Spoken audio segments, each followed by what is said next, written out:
ত্রয়োদশ জাতীয় সংসদ নির্বাচন সামনে রেখে দুটি বুলেটপ্রুফ গাড়ি ও একটি বাস কেনার উদ্যোগ নিয়েছে বিএনপি। দলটির চেয়ারপারসন খালেদা জিয়া ও ভারপ্রাপ্ত চেয়ারম্যান তারেক রহমানের নির্বাচনী প্রচারের নিরাপত্তায় দলটিকে এই গাড়ি কেনার অনুমতি দিয়েছে স্বরাষ্ট্র মন্ত্রণালয়।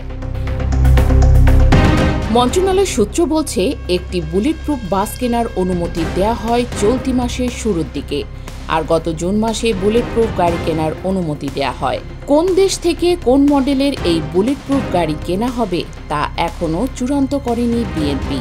তবে জাপান থেকে গাড়ি কেনার বিষয়ে আলোচনা চলছে বলে জানিয়েছে দলীয় সূত্র।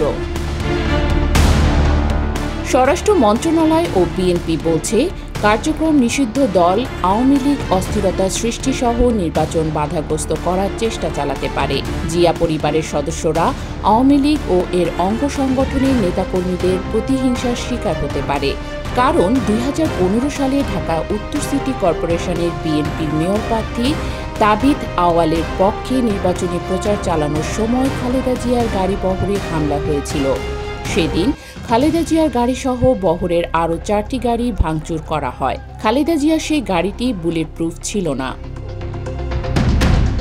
বিএনপির নীতি নির্ধারকরা জানিয়েছে, নির্বাচনের সময় খালেদা জিয়া ও তারেক রহমান জনসংযোগ করতে দেশ জুড়ে সফর করবেন, মানুষের সঙ্গে মিশবেন।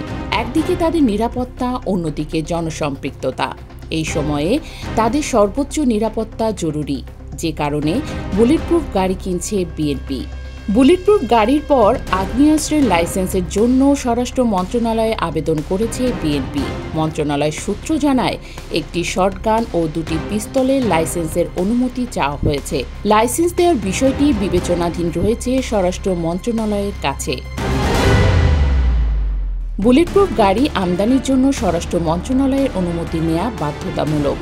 সাধারণভাবে এ ধরনের অনুমতি দেয়া হয় রাষ্ট্রপতি, প্রধানমন্ত্রী, ৩ বাহিনীর প্রধান, বিদেশি দূতাবাস, জাতিসংঘ ও আন্তর্জাতিক সংস্থার প্রতিনিধিদের।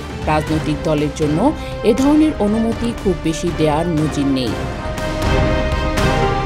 রিকন্ডিশনড গাড়ি আমদানিকারকদের দেয়া তথ্য অনুযায়ী সাধারণত জাপান, কানাডা ও জার্মানি বুলেটপ্রুফ গাড়ি তৈরি করে। ক্ষমতাচ্যুত প্রধানমন্ত্রী শেখ হাসিনার জন্য ৯০-এর দশকে এবং ২০০৯ সালে সরকার গঠনের পর ২ দফা বুলেটপ্রুফ গাড়ি আমদানি করা হয়। শেখ হাসিনার জন্য বুলেটপ্রুফ গাড়ি জাপান থেকে আনা হয়েছিল। সাধারণত বেসরকারিভাবে কেউ বুলেটপ্রুফ গাড়ি আমদানি করতে পারেন না। জাপান, কানাডা ও জার্মানি থেকে বুলেটপ্রুফ গাড়ি কিনতে খরচ হয় $২ লাখ, যা ২.৫ কোটি টাকার সমান। নিয়ম মেনে ৮০০% শুল্ক দিয়ে আনতে গেলে খরচ পড়বে প্রায় ২২ কোটি টাকা।